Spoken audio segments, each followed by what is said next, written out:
Bienvenue sur Mémoire de territoire. Un instant de découverte de différents talents. Un souvenir des acteurs de notre région. Une trace qui doit servir de mémoire. Une présentation des acteurs de notre territoire. Un instant de découverte avec Découverto. Bonjour Marielle Spendlé, bienvenue sur Mémoire de territoire, le podcast de l'association Découverto. On s'était déjà vu l'année dernière pour parler de votre premier roman et on avait aussi fait quelques épisodes pour parler un petit peu de votre métier. Et là on se retrouve donc quasiment un an après et vous avez un deuxième roman qui vient d'arriver. Donc Chute, c'est notre secret. Alors voilà, on va vous laisser un peu parler, un peu nous expliquer en fait ce que c'est ce nouveau roman, quoi. Bah écoutez, merci Vincent pour votre intérêt et puis je suis très contente de venir vous présenter ce nouvel ouvrage qui est en fait la suite du premier. Donc le premier, pour rappel, c'était L'enfant sacrifié. On découvrait une héroïne qui s'appelle Laura, qui entrait dans la profession d'assistante sociale et qui allait découvrir un grand secret sur sa famille. Et donc là, on va essayer de continuer à creuser sur ce secret. Alors, elle va continuer à rencontrer des situations dans son quotidien professionnel et puis elle va vivre aussi une grande histoire d'amour. Alors, avec tout ce qui peut être compliqué dans ces histoires d'amour. Et elle va découvrir une partie de son histoire au travers des rapports de travailleurs sociaux. Alors, d'un côté, un travailleur social embauché par l'État, et de l'autre côté, un travailleur social qui va être embauché par une personne de sa famille, qui va vouloir la rencontrer, et ça va mal se passer. Et en fait, elle va découvrir que ses écrits ne sont pas toujours au plus juste, et elle ne va pas toujours tout comprendre. Voilà. Quand vous parlez de... Ça existe dans la vraie vie des agents sociaux privés? D'accord. Et donc c'est quoi? C'est la même formation que on peut être assistante sociale, on peut être éducateur spécialisé. On a aussi des anciens gendarmes ou policiers à la retraite qui vont être mandatés pour faire des enquêtes sociales. Et vous pouvez aussi les mandater quand vous voulez vous défendre vous voulez défendre un droit au niveau d'un tribunal. Oui. D'accord, je ne connaissais pas du tout Enfin, je pensais que c'était toujours des gens qui travaillaient pour l'État. Je ne savais pas que ça existait aussi en privé, en fait. On a des assistantes sociales maintenant qui ouvrent leur propre société. D'accord. Voilà. Et du coup, ça pourrait aussi déboucher sur une forme d'ubérisation de ce métier ou c'est vraiment deux choses complètement séparées? Non, c'est deux choses séparées parce que, en fait, malgré tout, quand on passe les diplômes, que ce soit éducateur, assistante sociale, il y a quand même une certification de l'État. Une assistante sociale ne peut pas exercer si elle n'a pas le diplôme. On est sur des professions réglementées avec une éthique. D'accord. Et donc là, comme dit, là on parle vraiment du roman. Donc c'est un livre que vous avez fait en auto-édition qui sera disponible ou qui est déjà disponible. Qui est déjà disponible, oui, qui est déjà disponible sur Amazon. D'accord. Mais que l'on peut quand même commander dans la librairie de son choix. Oui. Ok, Et là, parce que vous êtes de Falzbourg, donc du coup, ici, on va le trouver à l'Arbre à Papillon, j'imagine. On va le trouver à l'Arbre à Papillon et je vais faire une dédicace à l'Arbre à Papillon au mois de juin, tout début juin. Vous avez déjà la date alors ou non, pas encore? Le 7 juin, je crois. C'est le vendredi et samedi. Ça, il faudra communiquer sur les réseaux à ce moment-là, quoi. Et donc, comme dit, vous êtes aussi assistante sociale, quoi. C'est pas juste de la fiction, en fait, même si ça reste un roman. Le personnage, les personnages que vous croisez, c'est de la fiction. Ce sont des personnages que j'ai travaillés, que j'ai créés. Les situations sociales qu'elle rencontre sont basées sur des faits réels. D'accord. C'est de choses, donc c'est-à-dire en gros, même si c'est un roman, ça peut servir aussi de dénonciation de choses qui se passent par chez nous, quoi. Oui. Ça existe. D'accord. Et parce que vous travaillez dans un cadre assez... C'est vraiment du local, vous. Alors, C'est vraiment... Là, je raconte, dans cette histoire-là, dans les deux premiers romans, je raconte le parcours professionnel quand on travaille en polyvalence au niveau du département. Actuellement, je travaille dans un service spécialisé au niveau des collèges, à l'éducation nationale. D'accord. Et du coup, là, au niveau des collèges, tout se passe bien? Alors non, tout se passe pas bien.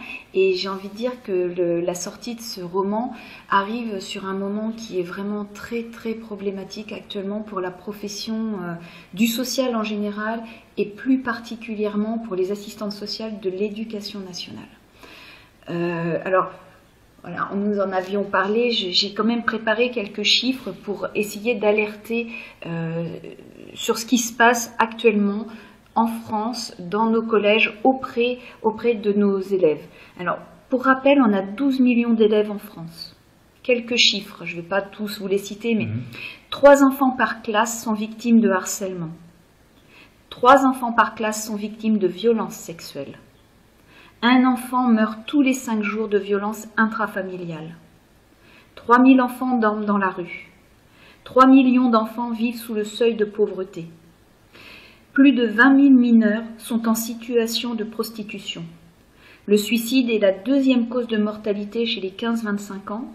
Et un autre chiffre qui, à mon avis, est vraiment à prendre au sérieux en lien avec les suicides, c'est qu'en l'espace de 7 ans, les psychotropes chez les mineurs ont été augmentés de 155%.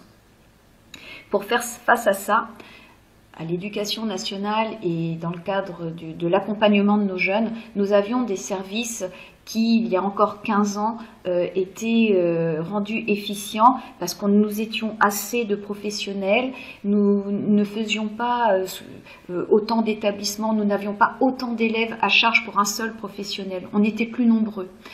Et les problématiques étaient aussi peut-être moins compliquées. Alors j'avais envie de vous dire complexifiées parce que quand on regarde l'évolution de la société, quand moi j'intervenais dans une famille, avant j'avais un papa, une maman, à la limite un divorce. Maintenant je travaille sur des familles recomposées où je vais quand même avoir beaucoup de branches.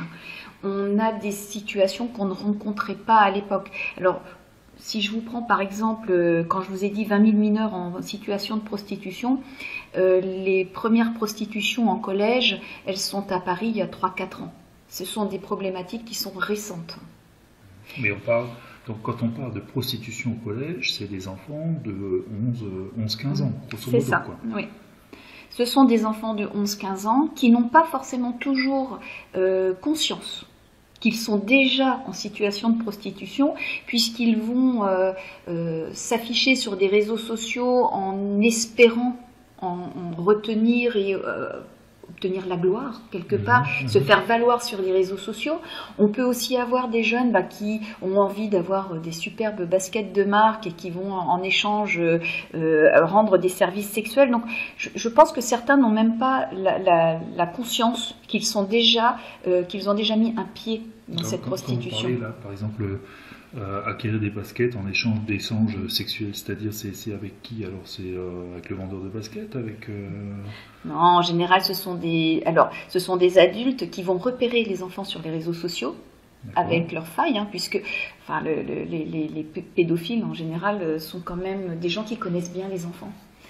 Connaissent bien leur centre d'intérêt, ils connaissent leurs désirs et ce sont des professionnels du réseau social qui se font passer pour ce qu'ils ne sont pas ou qui vont lier connaissances en essayant de consoler. Ce sont des jeunes qui en général sont en situation de fragilité, donc ils vont être là, ils vont les écouter, il y a tout ce travail d'approche qui est fait auprès de ce jeune, et en fait le jeune il va développer une relation avec cet adulte qui se cache derrière le réseau, jusqu'au point où au moment où l'adulte lui va se découvrir, va demander la rencontre, de toute façon ce jeune il est déjà placé, si vous voulez, sur une sorte de fragilité, il a développé un lien avec celui qui va devenir l'agresseur, puisque à partir du moment où derrière on va demander une faveur sexuelle, on est un agresseur.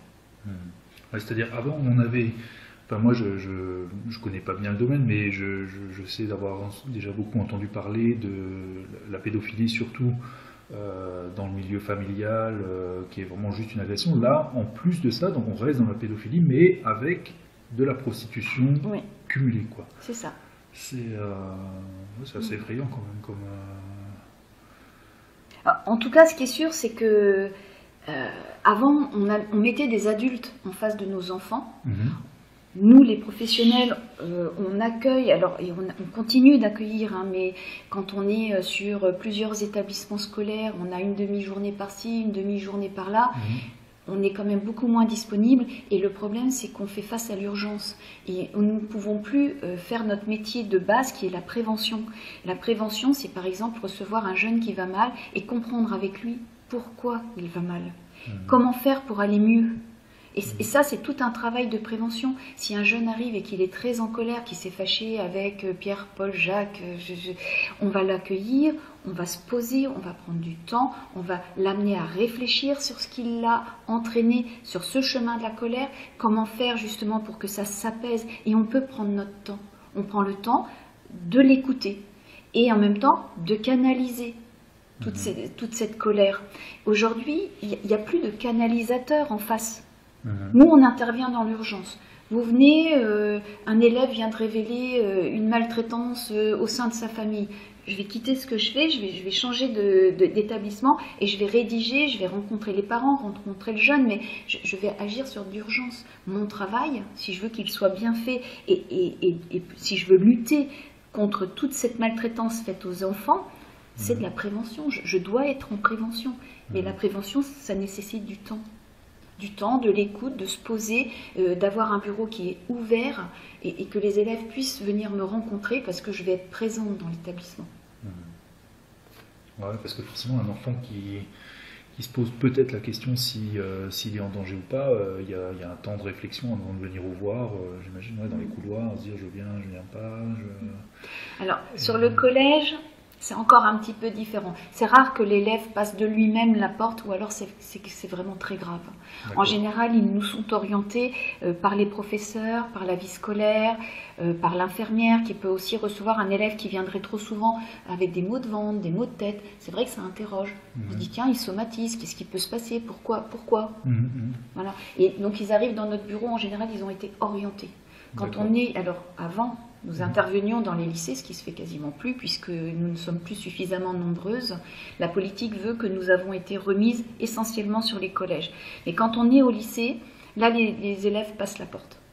Ils sont déjà plus matures, et là, il n'y a quasiment plus d'orientation. C'est vraiment l'élève qui vient de lui-même. Et là, vous dites donc pour l'instant, il n'y a plus de suivi dans les lycées. C'est temporaire, c'est les politiques publiques, c'est-à-dire qu'il y a une dizaine d'années en arrière, à effectif constant, ils ont voulu mettre le paquet sur les collèges. Mais pour pouvoir mettre le paquet sur les collèges, à effectif constant... C'était au détriment du lycée, quoi. C'est ça. Ouais, d'accord. Parce qu'en même temps, moi, comme dit, je ne suis pas du tout du domaine, mais je me dis que le lycée, c'est aussi une période de l'adolescence qui est compliquée. Et ça, c'est uniquement une question d'économie de l'État, ou c'est parce qu'ils n'ont pas du tout conscience de tous ces problèmes? Écoutez, en tout cas, ce qui est sûr, c'est que je pense qu'ils ont conscience des problèmes parce que les chiffres que je vous ai cités, bien sûr, je peux vous citer toutes les sources, ce sont des rapports publics que vous pouvez consulter et faits par des organismes d'État. Donc les problèmes, ils sont connus. Ouais. Voilà. Après, on est vraiment sur des problèmes d'effectifs, donc comme on est fonction publique, avec toutes les mesures d'économie. Qui sont peut-être. Et là, il y a autre chose qui m'a choqué dans les chiffres que vous avez donnés, c'est sur les psychotropes. Donc ça, les psychotropes, c'est quoi? C'est les antidépresseurs, c'est les drogues, j'ai pas trop Alors, compris. Les hypnotiques, donc ce qui va servir à vous calmer, on est à plus 62%. Sur les antidépresseurs, plus 78%. Et pour les antipsychotiques, on est à plus 48%.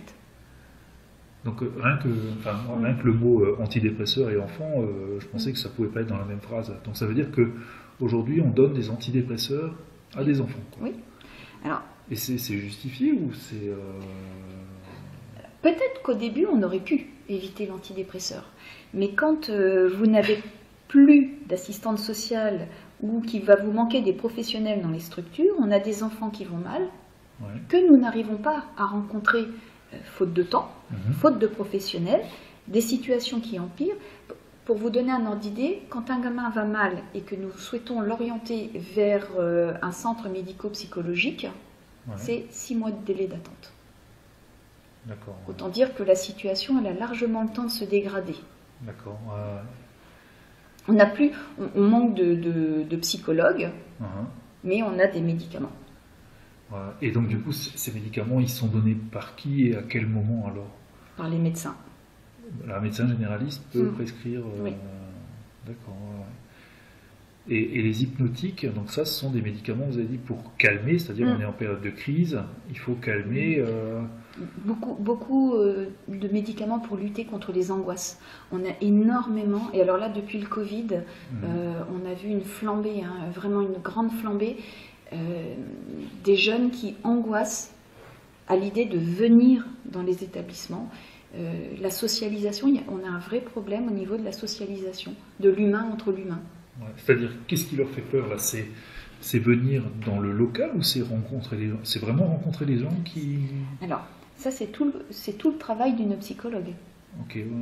Vous avez un état d'anxiété qui peut après basculer un petit peu plus profondément, et donc là ils vont ajuster les médicaments, mais ajuster le médicament sans rechercher la cause du problème, c'est pas vraiment la solution, quoi. C'est plutôt effrayant comme constat. Je ne me rendais pas compte qu'on en était là, quoi. Quand c'est dans le roman, je partais du principe, justement, comme il y a marqué roman, que c'était du roman, mais là, de ce que vous dites, c'est quand même très teinté de réalité, en fait, quoi. Dans le roman, je vais parler effectivement de trafic d'humains et de prostitution des mineurs. D'accord. Voilà. Alors je l'ai forcément un petit peu agrémenté, mais ce que je veux dire, c'est que la base, elle est là, quoi. Ouais. Ça vient pas de nulle part. Donc lire ce roman, c'est pas quelque chose d'anodin, quoi. C'est-à-dire, il faut c'est-à-dire, c'est une histoire, d'accord, mais il faut bien comprendre qu'on a quand même un réel problème en ce moment, quoi. D'accord. Bon, c'est un peu, c'est des nouvelles assez fortes là que vous nous donnez, qui sont pas forcément super joyeuses, mais en même temps, c'est quand même quelque chose qu'on peut pas ignorer, quoi. Il faut absolument se pencher là-dessus. Il faut qu'on saisisse, en tout cas, il faut que le gouvernement saisisse la mesure et les enjeux de ce qui est en train de se passer, quoi. D'accord. Je vous remercie pour ce temps que vous nous avez accordé. On va transmettre votre message partout où on a la capacité de le transmettre. Donc, comme dit, le roman s'appelle Chute, c'est notre secret, et pour les gens du secteur, il est donc disponible à Falsbourg, à l'Arbre à Papillon, et puis sinon sur Amazon, et puis n'importe quelle librairie peut le commander. Très bien. Merci beaucoup, et puis on se revoit bientôt. Alors. Merci beaucoup. Merci, au revoir. Un instant de découverte avec Découverto. Un instant de découverte de différents talents. Un souvenir des acteurs de notre région. Une trace qui doit servir de mémoire. Une présentation des acteurs de notre territoire. Un instant de découverte avec Découverto.